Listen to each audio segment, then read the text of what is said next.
Imagine a small Swedish fighter jet quietly reshaping the future of NATO air power without firing a single missile. It's not a colossal F-35. It's not a cutting-edge stealth weapon from China or Russia. And it's certainly not making headlines in mainstream media.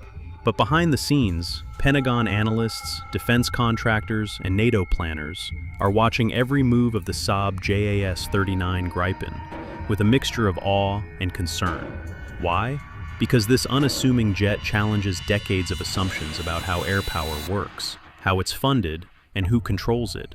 This isn't about raw speed or stealth or the glitzy allure of fifth-generation fighters. This is about something far deeper: strategy, economics, and the way nations think about defending themselves in a world where air superiority is no longer dictated by who spends the most. Let's start at the beginning. Sweden, a nation with a long history of neutrality and a small but highly trained military, faced a simple yet terrifying reality.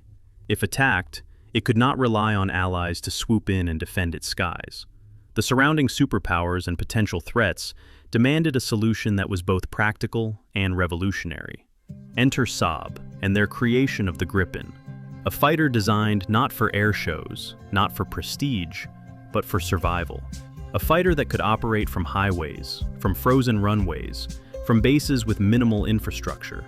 A fighter that could be turned around in minutes by small crews and fly mission after mission without the logistical nightmares of a traditional air force.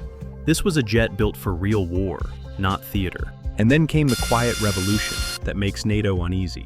The Gripen doesn't need massive airfields, costly maintenance cycles, or highly centralized command structures. Instead, it operates in a distributed model, perfectly suited for small to mid-sized nations, and even NATO partners who can't afford to invest in sprawling air bases. Its philosophy is simple: readiness over flash, survivability over extravagance, efficiency over prestige. And the Pentagon?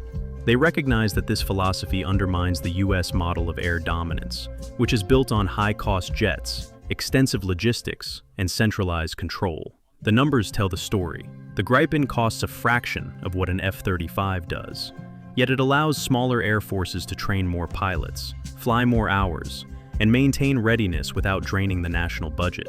For US strategists, that's terrifying. It raises uncomfortable questions.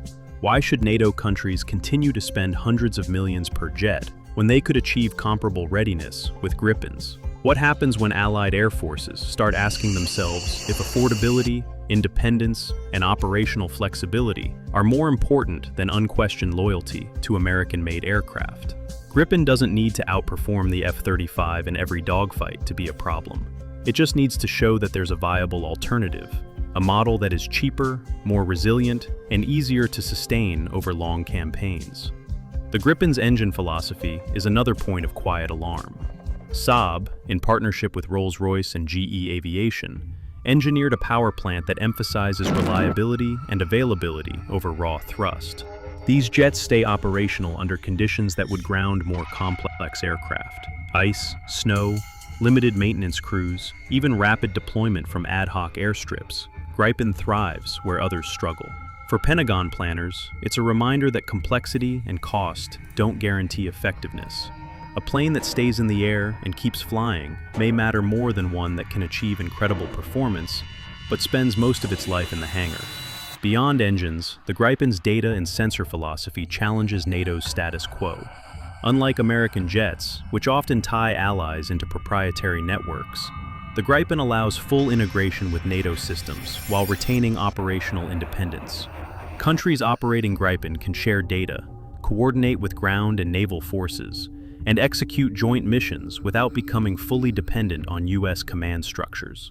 This may seem subtle, but it represents a seismic shift in alliance dynamics. Suddenly, NATO's cohesion isn't guaranteed by standardized hardware. It depends on shared political will. Gripen proves that air power can be interoperable without centralized control, and that terrifies planners accustomed to traditional hierarchies. Then there's the industrial and economic factor. Every Gripen sold is not just an aircraft, it's a local aerospace ecosystem. Saab offers technology transfer, local assembly, and industrial participation that the Pentagon's fifth-generation jets rarely allow. Countries can maintain, upgrade, and adapt their Gripens independently.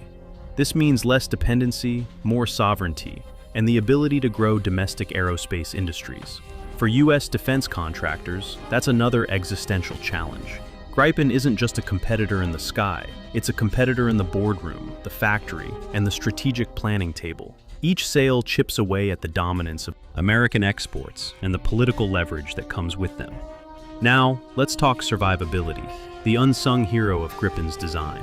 Modern combat isn't only about invisibility, it's about being elusive enough to strike and survive. Gripen leverages electronic warfare, situational awareness, and dispersed operational doctrine to survive in contested airspace. Stealth isn't about being undetectable, it's about delaying detection, confusing sensors, and maintaining the ability to fight back. The Gripen's approach is pragmatic: fly smarter, stay unpredictable, and maximize operational tempo. It's a philosophy that works for nations that don't have the luxury of owning an F-35 fleet, and it's exactly why the Pentagon watches so closely. Because it proves that air power can be effective without following America's expensive, centralized playbook. This brings us to the NATO dilemma. On one hand, you have US-made aircraft, high-tech, deeply integrated and stealthy, but costly and operationally rigid. On the other hand, you have Sweden's Gripen, agile, affordable, independently operable, and surprisingly resilient. The choice is no longer just technical, it's political.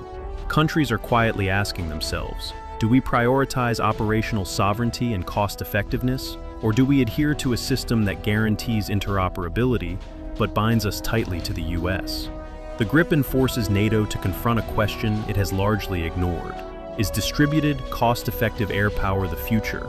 And if so, what does that mean for alliance cohesion? From a pilot's perspective, Gripen's low operating cost and high availability translate into more flight hours, better training, and heightened readiness. A fleet that flies constantly becomes a fleet that survives conflicts, adapts to threats, and ensures national security. And that is the quiet, terrifying reason why this small Swedish jet has US strategists on edge. The Pentagon fears not the jet itself, but the paradigm it represents. A model where air power is scalable, adaptable, and economically sustainable, independent of American control. Gripen doesn't just fly, it inspires a rethink about how nations value air superiority. Even more worrying for traditional powerhouses, Gripen challenges assumptions about pilot training and force projection. More hours in the air for more pilots means higher proficiency and faster adaptability in combat scenarios.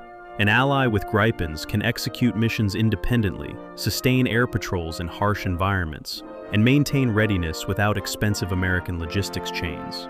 The math is simple: quantity plus quality, achieved affordably, beats prestige and cost when budgets are finite and threats are immediate. And let's not forget the geopolitical ripple effect. Canada, Finland, Czech Republic, Hungary, and even the Philippines have looked at Gripen seriously, considering it as a strategic alternative to the F-35. Each potential sale isn't just a missed American export, it's a message. There are other paths to effective air power, and sovereignty doesn't need to come with a billion-dollar price tag. Every nation that buys Gripen strengthens an independent model of defense, one that could slowly undermine decades of American dominance in NATO's air forces. At its core, Gripen's appeal is philosophical. It represents a distributed, resilient, cost-conscious, and politically independent model of air warfare. It's not flashy, it's not heavily marketed, and it doesn't carry the geopolitical weight of American fifth-generation fighters. But its quiet efficiency and practicality make it a formidable game-changer. It's a reminder that strategy, readiness, and smart design can sometimes outweigh raw technological superiority. Gripen doesn't need to be the fastest, stealthiest, or most expensive fighter in the sky. It only needs to be reliable, effective, and adaptable. And in doing so, it quietly rewires what air power can mean in the modern era. So here's the question we must ask ourselves. If the most effective air strategy is no longer dictated by cost or glamour, but by readiness, flexibility, and independence, how long before more nations follow Sweden's lead? And how will the United States respond when its allies start asking, why pay more for less? The Gripen isn't just a jet, it's a blueprint for the future of global air power, and the Pentagon is watching every move with growing concern.